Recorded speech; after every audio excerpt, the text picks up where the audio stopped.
Nós agora vamos falar de inflação, inflação que novamente surpreendeu negativamente. O IPCA, que é a prévia da inflação oficial, avançou 0,45% agora em setembro, bem acima do mês de agosto, que tinha subido 0,23%, e muito acima do ano passado, quando teve uma variação de apenas 0,09%. Agora, acumulado em 12 meses, 2,65%. Nós vamos falar sobre esse comportamento da inflação com o André Braz, que é economista da FGV-IBRE, que acompanha a apuração dos índices da FGV e, aliás, lá o IPCS registrou alta até superior 0,70%, até 22 de setembro, ficou 0,12 ponto percentual acima da taxa registrada na divulgação anterior. André Braz, boa tarde. Boa tarde, Denise. E essa inflação, hein, André, surpreender negativamente, superou muito a média das projeções do mercado, que já contava com uma alta forte, mas veio além disso, né? Pois é, a alimentação surpreendeu, mas a gente já sabia, né, até pelas leituras que a gente faz no índice de preço ao produtor, o nosso IPA, que antecipou um pouco essas pressões que apareceram em produtos derivados de commodities. Então foram vários alimentos da cesta básica, né, como arroz, óleo de soja, carne, que chamaram a atenção dentro do grupo alimentação, que foi a classe de despesa que mais respondeu por essa variação média do IPCA 15 em setembro. Mas teve pressão também, por exemplo, de produtos eletroeletrônicos, de computador, de artigos de informática em geral. Eu queria até saber de você se isso tem alguma relação com o consumo que aumentou, por causa das pessoas trabalhando e estudando em casa, tiveram de comprar equipamentos, TV ficou mais cara. Nós tivemos também aumento de gasolina, passagens aéreas, a composição aí do item de transportes ficou pior, vários grupos de preços. Tem liquidação de vestuário, de calçados e planos médicos que o governo segurou reajustes, na verdade, né? Exatamente, essa questão da promoção do vestuário, que já é esperada mesmo no fim de estação, e essa devolução pelo cancelamento do reajuste do plano de saúde esse ano, né, o adiamento dele para o ano que vem, serviram de âncora para evitar que o IPCA 15 de setembro avançasse um pouco mais. Quanto a essa questão dos eletroeletrônicos, não é de hoje que eles já apresentam um aumento destacado em seus preços. E para uma classe deles, principalmente para computadores, TVs e videogames, tem um pouco das duas coisas, tanto de demanda quanto de desvalorização cambial. Esses eletroeletrônicos, né, são montados a partir de componentes importados que ficam mais caros com a desvalorização da nossa moeda. E aí é natural verificar um aumento de preço, principalmente nesse período em que a demanda por esses equipamentos foi maior.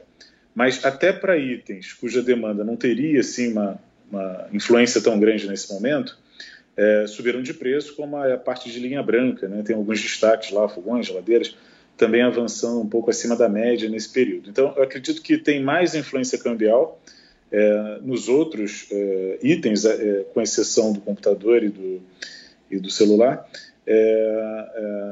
do que demanda, né? A demanda realmente se manifesta em cima dos equipamentos que garantem mais essa home office e o estudo à distância, né? E, de fato, as famílias tiveram que se reequipar. E aí, para esses dois equipamentos, celular e computador, realmente tem uma composição de demanda importante aí. E não deve parar de subir de preço no curto prazo, deve avançar em direção ao final do ano, mostrando os efeitos ainda dessa desvalorização cambial e também a demanda um pouco mais aquecida. E até no preço de combustível entra também a questão do dólar, né? Um dos componentes, além da cotação do petróleo no mercado internacional, e o petróleo anda com muitos altos e baixos em função de expectativas em relação à retomada de atividade, a condição de demanda e tudo mais, mas o dólar também entra no cálculo. Entra sim, influenciou, e a gasolina já vinha colecionando, não com influência total nesse IPCA 15 de setembro, mas ela apresentou alguns recuos em seu preço, né, no curto prazo, mas hoje já foi anunciado um movimento contrário, quer dizer, um aumento. Então, em direção ao final desse mês de setembro, período que fará parte, né, da apuração do IPCA que vai fechar o mês, a gasolina, enfim, já apresentou um novo aumento. Então, ela deve permanecer aí figurando como um ponto importante de pressão, pelo menos até o final do ano. E a tendência é que ela apresente mais alta do que queda, exatamente por essa recuperação que já começa a se desenhar em outros países. Agora, André, pelo acompanhamento dos preços, pelas condições que nós temos hoje, você consegue prever um IPCA do final deste mês mais alto do que a prévia?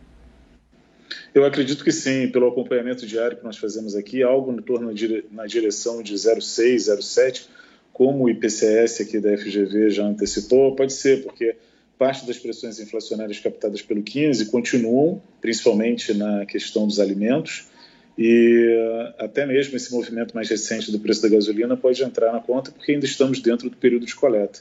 Então, existem aí influências a contribuir para a aceleração do IPCA até o final do mês.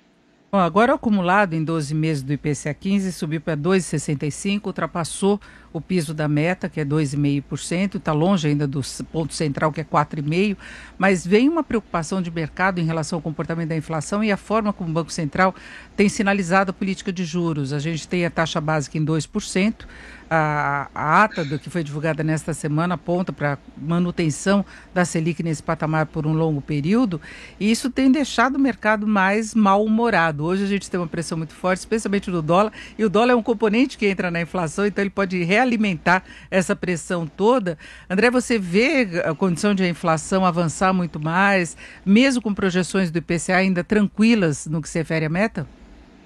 Eu acho que a inflação vai avançar um pouco mais, mas isso não deve afetar, não deve distanciar muito, enfim, do piso da meta, né? Eu acho que a nossa estimativa há poucos meses atrás era de uma inflação abaixo de 2%, e eu agora acho que ela tende a se aproximar um pouco mais do piso, de 2,5%, a depender do que pode ser o nosso resultado em dezembro, porque em dezembro do ano passado o IPCA avançou 1,15%, e talvez seja um pouco complicado a gente alcançar uma variação desse patamar esse ano, né? Mas, de qualquer maneira, eu acho que o viés é de alta, mas isso não deve influenciar a mudança da política monetária. Eu acredito que a Selic deve ser mantida em 2%. Eu falo porque o mercado vê necessidade, pelo menos uma boa parte, de o Banco Central mudar um pouco o recado que tem passado em relação à política de juros, tanto que a gente vê uma pressão na curva de juros que não tem relação só com a inflação, tem relação também com essa confusão toda do que se refere ao lado fiscal, gastos, orçamento, medidas, criação de renda Brasil. Você como é que avalia essa condição? Você acha que é justificável alguma preocupação nesse sentido? Olha, é uma preocupação que vem crescendo, porque nós verificamos que a inflação ainda está muito concentrada em alimentos, né? Existem alguns outros exemplos, como você bem colocou aqui, a questão dos eletroeletrônicos, a questão da gasolina, mas ainda fica muito restrita aí. A parte de serviços, que indicaria um aquecimento um pouco mais forte da atividade, ainda anda muito discreta, né?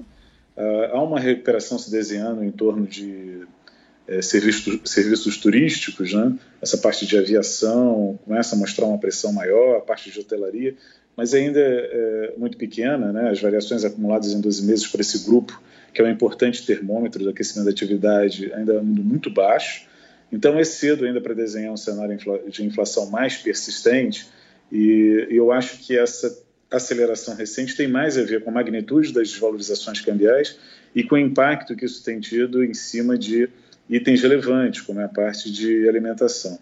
Então, acho cedo demais ainda para mudar o discurso. Eu acho que o Banco Central está correto em ser um pouco mais cauteloso e, enfim, não se preocupar tanto em uma mudança abrupta do patamar de inflação. E nós ouvimos o André Brás, que é economista da FGV Ibre. André, muito obrigado, uma boa tarde. Boa tarde, Denise. Um abraço para você e para os ouvintes.